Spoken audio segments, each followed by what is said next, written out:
말씀을 볼 것은 행복한 기다림입니다.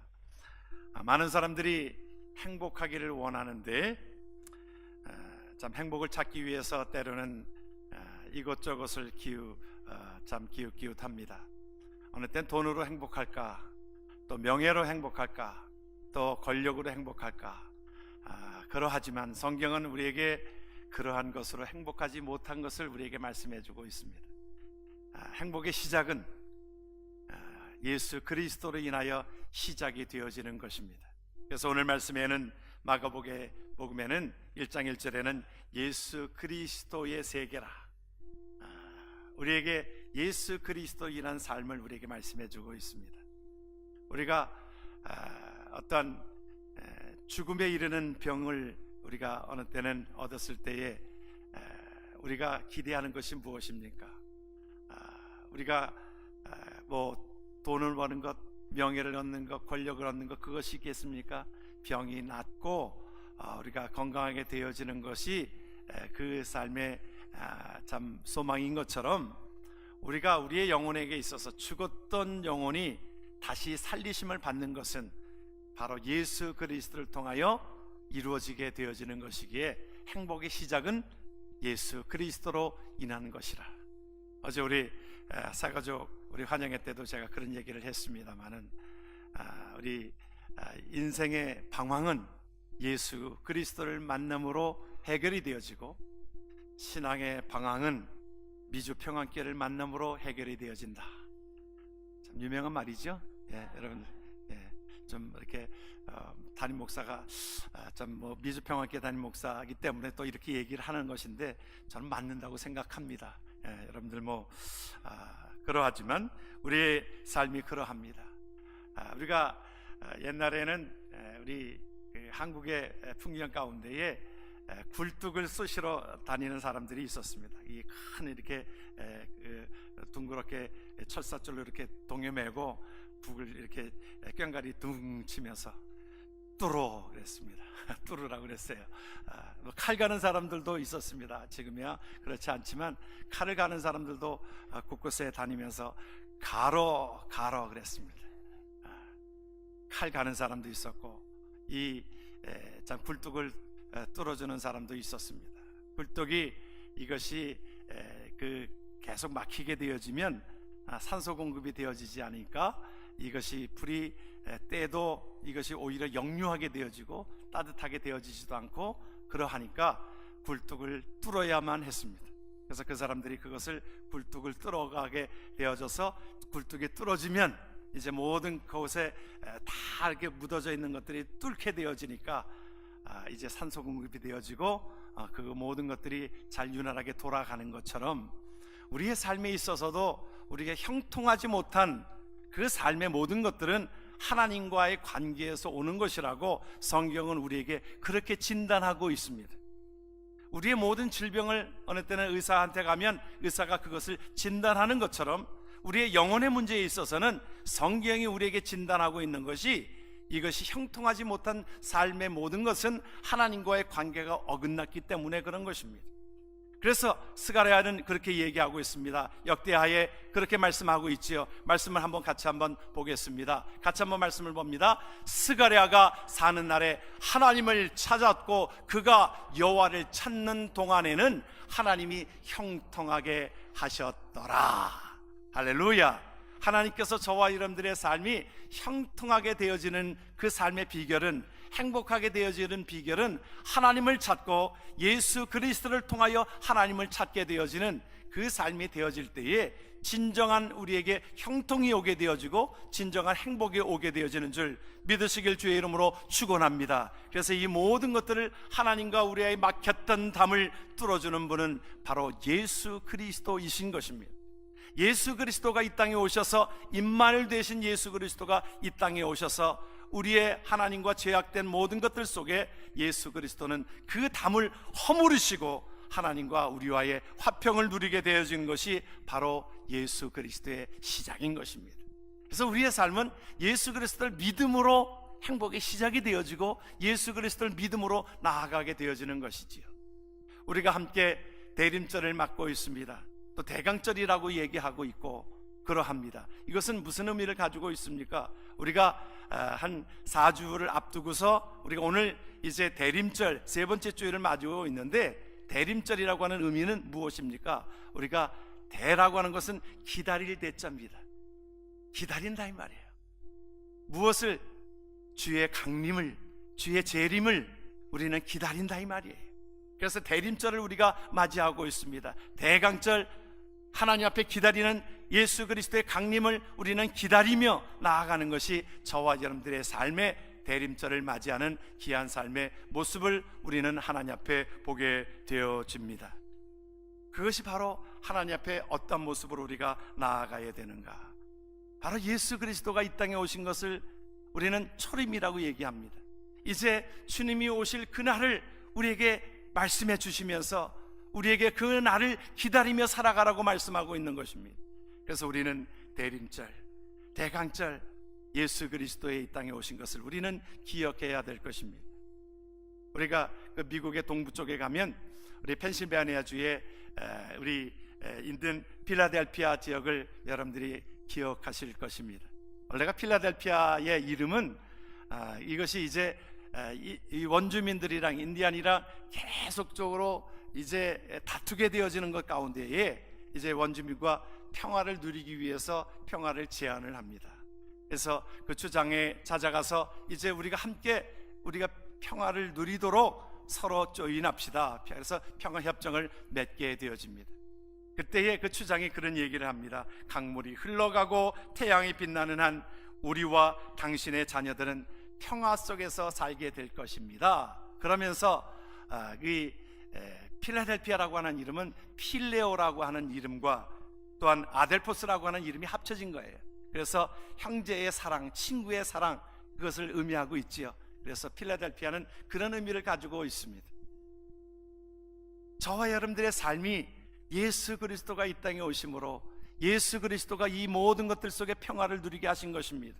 하늘에는 영광이요 땅에서는 기뻐하심은 입은 사람들 중에 평화라고 한 것처럼 예수 그리스도가 십자가에 달려서 돌아가심은 우리의 모든 죄를 허물고 하나님과 우리와의 관계를 회복시키시기 위하여 그 언약으로 오신 것이 바로 예수 그리스도의 세계인 것입니다.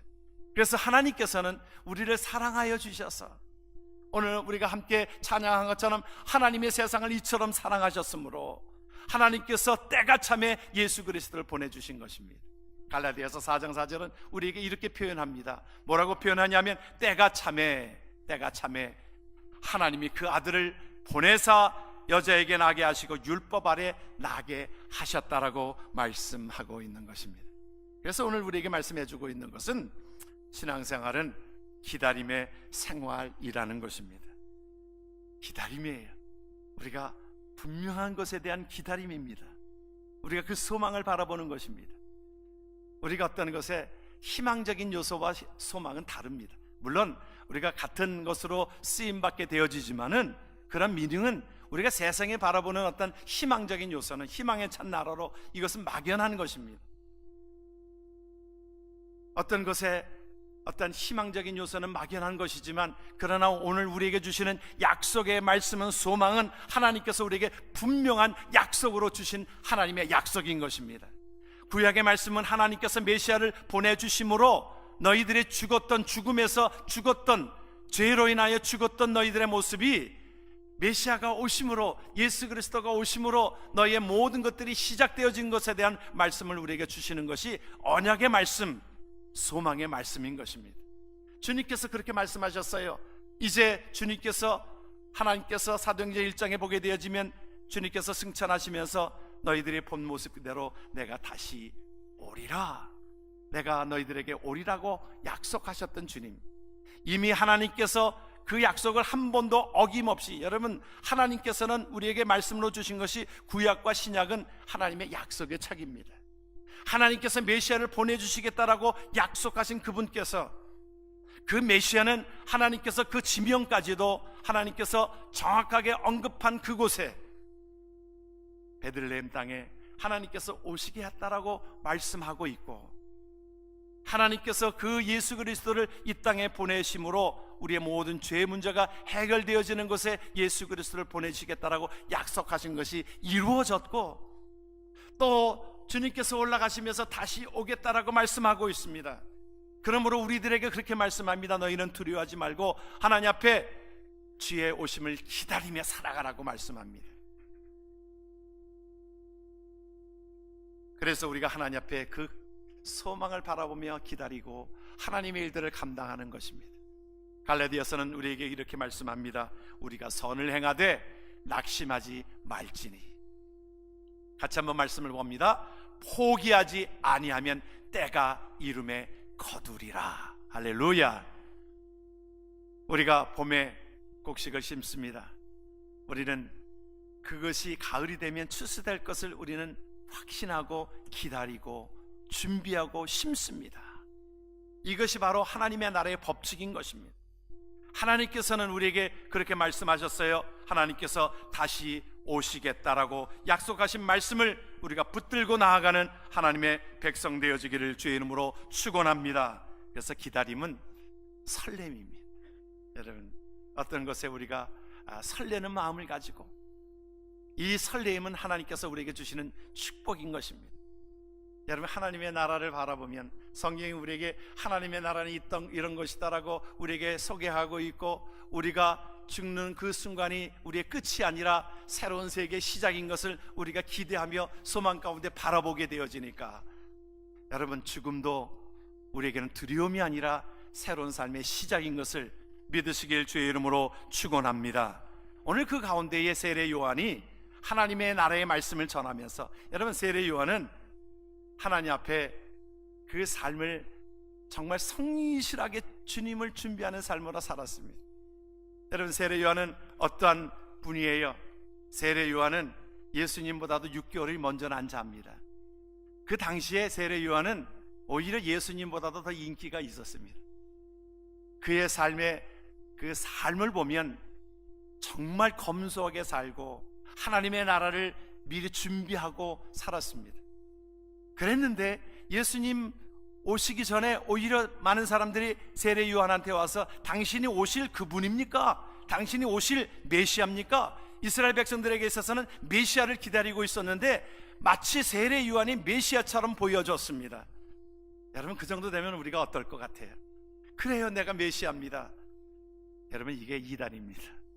이단자들이 하나님의 은혜를 받고서요, 많은 사람들이 추종하게 되어지고 그러하니까 내가 오실 하나의 제 이름 주라고 얘기하고 있고, 감람나무라고 얘기하고 있고, 그래서 잘못된 경우들이 얼마나 많이 있습니까? 세례 요한은 그러하지 않았어요. 세례 요한은 정말 하나님 앞에서 오히려 자기의 제자들이 나중에 예수님 앞에로 가게 되어지고 그러는 가운데서도 그는 그렇게 고백합니다. 나는 철저하게 예수님을 준비하는 자입니다. 오실 메시아를 준비하는 자입니다. 그렇게 말씀하고 있습니다. 나는 하나님 앞에서 내가 망하여야 하겠고 주님은 흥하여야 하겠다. 나는 그의 신내 그 끈을 풀기도 감당하지 못하겠노라. 오늘 말씀을 보게 되어지면 그 말씀을 우리에게 그렇게 보여주고 있지요. 보라, 내가 새 아자를 내 앞에 보내노니 그가 내 길을 준비하리라. 광야에 외치는 자의 소리가 있어 이르되 너희는 주의 길을 준비하라. 그의 오실 길을 곧게 하라.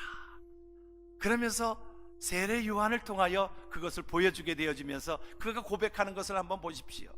나보다 능력 많으신 이가 내 뒤에 오시나니 나는 굽혀 그의 신발끈을 풀기도 감당하지 못하겠노라.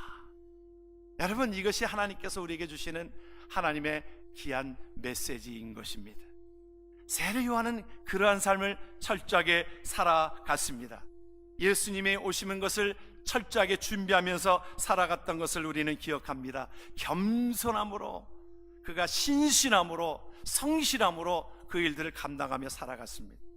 하나님께서 우리에게 주시는 삶은 이러한 삶인 것을 우리는 기억해야 될 줄을 믿습니다. 그런데 그 세례 요한의 하나님 앞에 기다리면서, 하나님인 주님 오심을 기다리면서 준비하면서 살아갔던 메시지가 두 가지였습니다. 한 가지는 뭐냐면 회개하라 그랬어요. 회개하라. 너희들의 삶을 회개하라. 하나님 앞에 온전한 삶을 살아가라. 하나님의 백성대로 살아가라고 우리에게 말씀해 주고 있는 것입니다. 이것을 우리에게 말씀해 주고 있는 것은, 회개하는 것은 무엇입니까? 우리의 육신에 속해져 있는 모든 것들을, 우리가 그 추구하는 모든 것들을 방향을 바꾸라고 하는 것입니다.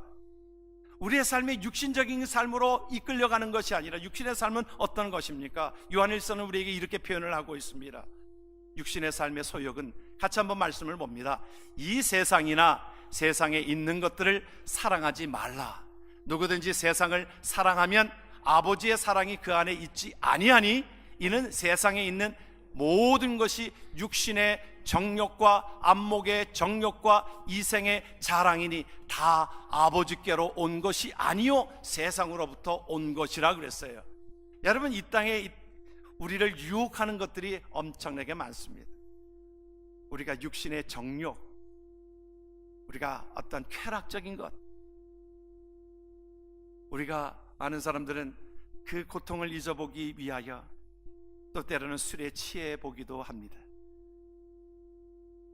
우리는 뭐 그런 경험이 없으니까 아마 예수 믿기 전에 그런 경험들을 하신 분들도 있을 것입니다. 그런데 술을 먹으면 잠시 동안은 잊을 수 있겠지요.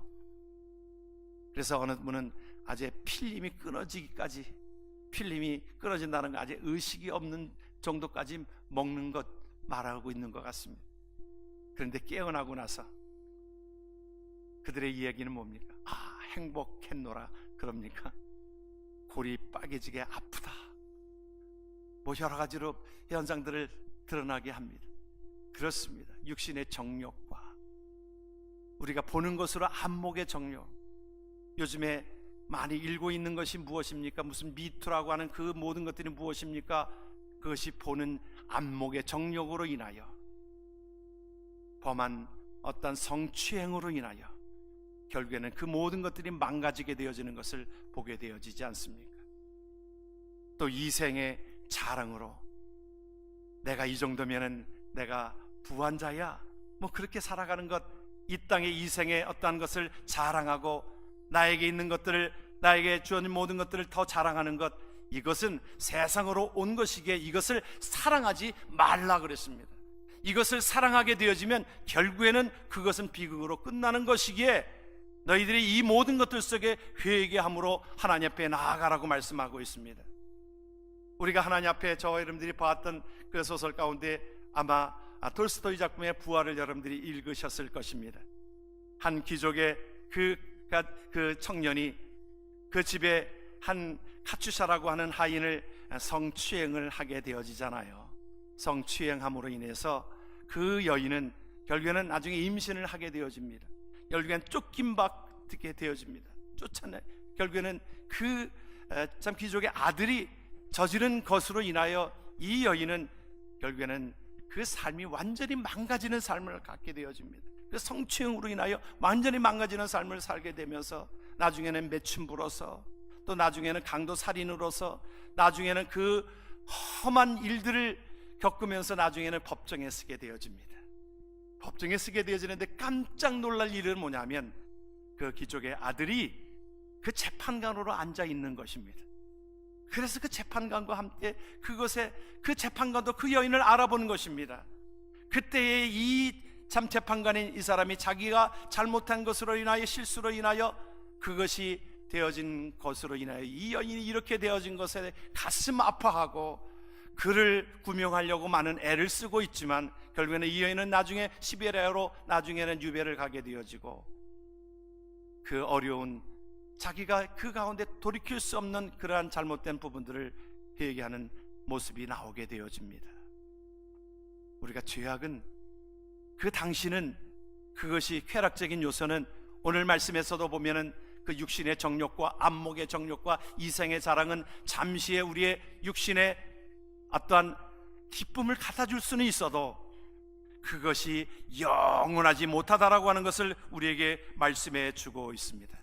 그러므로 오늘 우리에게 말씀합니다. 이러한 삶으로 가는 모든 것들 속에 회개하라, 천국이 가까웠느니라. 육신의 삶으로 지향하는 모든 것들 속에 너희들이 돌이키라. 하나님께서 우리에게 말씀해 주고 있는 것이, 오늘 세례 요한이 하나님 앞에서 준비되어져 있는 심정으로 하나님의 나라를 바라보면서 하나님 앞에 그 삶을 그렇게 살았고, 검소하게 그 삶을 살았고, 하나님 앞에 귀하게 쓰임받을 수 있도록 나아간 것이 하나님께서 오늘 우리에게 주시는 하나님의 메시지인 것입니다. 또한 오늘 우리에게 세례 요한이 우리에게 준비하면서 말씀하신 그 말씀이 있습니다. 그것은 뭐냐면 하나님 앞에 우리의 삶을 나누라는 것입니다. 오늘 말씀에서도 보면은 그렇게 말씀하고 있습니다. 누가복음 3장 11절을 우리가 이것이 세례 요한이 하나님 앞에 그 준비하면서 외쳤던 말씀이지요. 같이 한번 말씀을 봅니다. 옷 두 벌 있는 자는 옷 없는 자에게 나눠질 것이요 먹을 것이 있는 자도 그렇게 할 것이니라. 아멘이십니까 여러분? 우리의 삶에 이 땅을 살아가는 저와 여러분들의 삶이 주님을 기다리면서 이렇게 살아가라고 말씀하는 것이 하나님께서 우리에게 주시는 하나님의 말씀인 것입니다. 성경은 부자에 대해서 부정적이지 않습니다. 성경의 인물들이 대부분이 부하게 살았습니다. 하나님께서 복을 주셨으므로.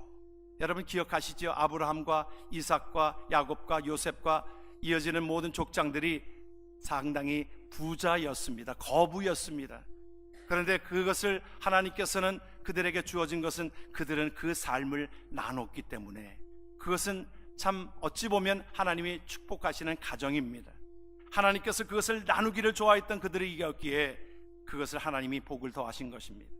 누가복음에 나오는 그런데 부자의 한 사람을 소개하면서 그를 뭐라고 얘기하고 있냐면 어리석은 부자라 그렇게 지칭하고 있습니다. 어리석은 부자는 무엇입니까? 어리석은 부자는 자기의 것으로 생각하고 자기가 그것에 머무는 시간들이 많은 것입니다.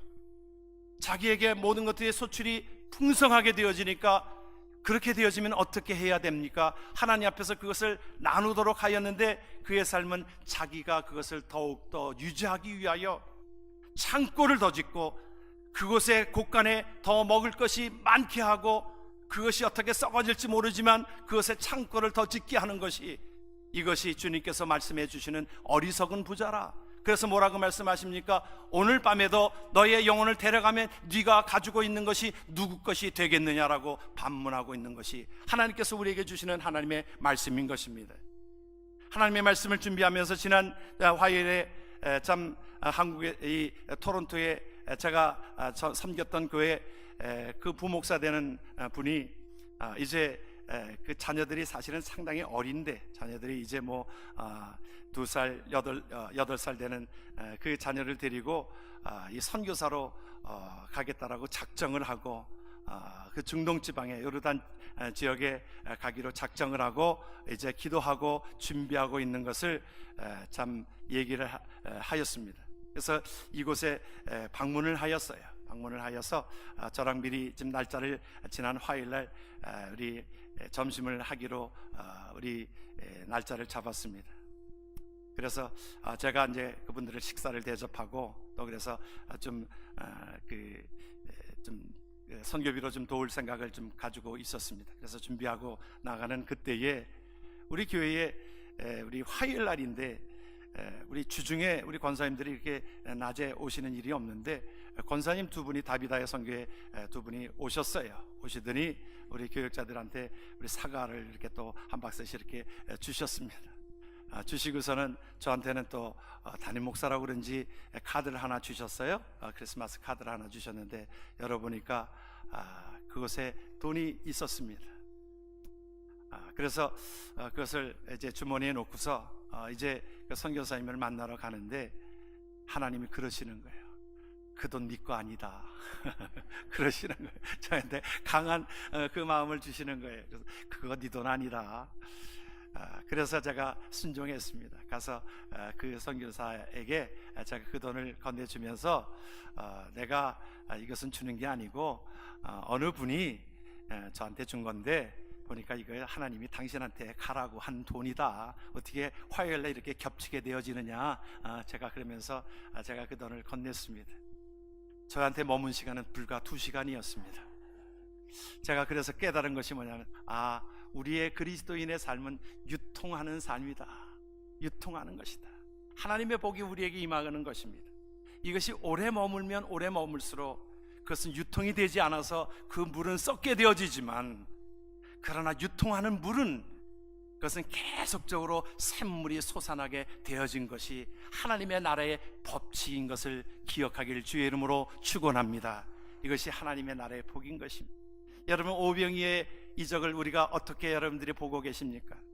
여러분, 물론 하나님의 기적으로 우리가 기억되어지지만 한 어린아이의 식사에 불과한 2마리의 그 고기와 5개의 보리떡은 그 아이가 혼자 먹을 도시락인데도 이것을 주님 앞에 유통하기 위하여 드려졌을 때에 이것을 가지고 5,000명을 먹이고 수만 명을 먹이는 역사가 일어나게 되어진 것은 그의 한 사람의 헌신으로 말미암아 유통하는 삶을 그 어린아이가 보여줌으로 말미암아 하나님의 놀라운 큰 축복이 이 어린아이를 통하여 수만 명이 먹게 되어지는 역사를 보게 되어지지 않습니까? 하나님은 이 삶을 원하고 있습니다. 한 사람이 5,000명, 2만 명을 먹일 수 있도록 하나님께서 복을 주시는 것을 누리기를 원하는 것이 그리스도의 삶인 것을 우리에게 말씀해 주고 있습니다. 그러나 우리가 지난 주간에 여러분들이 접했던 소식 중에 어찌 보면 좀 가슴 아픈 소식이 여러분들이 접해졌을 것입니다. 인도가 상당히 잘 사는 나라도 아닌데 상당히 못 사는 나라인데 그 가운데에 한 사람이 부자가 그 결혼식을 거행하기 위해서 1억 불을 썼다라고 하는 것. 1억 불이 상당히 큰 돈인데 여러분 별로 놀라시질 않는데, 여러분 1억 불은 큰 돈입니다. 그런데 그것을 결혼식 비용으로 5일 동안이나 하면서 그 초청 인사들을 그것을 데려오기 위해서 전 세계를 100번이나 보내어서 전 세계로 그들을 보내왔고, 거기에 들어있는 인물들이 사실은 그렇게 저는 그렇게 참 축복된 사람이라고 여겨지지 않습니다. 무슨 힐러리 클린턴이라든지 뭐 또 이재용 삼성 부회장이 뭐 그곳에 왔다든지, 여러분 그 결혼식이 그렇게 부럽습니까? 안타까운 일이잖아요. 물론 자기가 한 재산이 50억 불 중에 1억 불은 별것도 아닌 것이겠지요.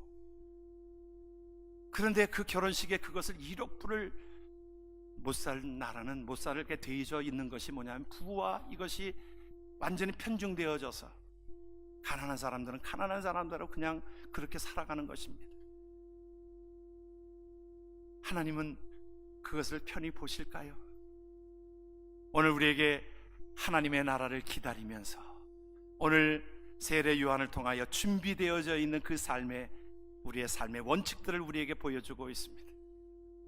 회개하라, 천국이 가까웠느니라. 천국이 가까웠는데 세상에 너희들의 마음과 생각을 거기에 두지 아니하고 너희들에게 주어진 그 삶은 유통하는 삶을 살아가라고 우리에게 말씀해 주는 것을 기억하면서 우리가 주의 강림을 기다리며 살아가는 하나님의 백성 되어지기를 주의 이름으로 축원합니다. 아멘. 기도합니다. 아버지 하나님, 은혜를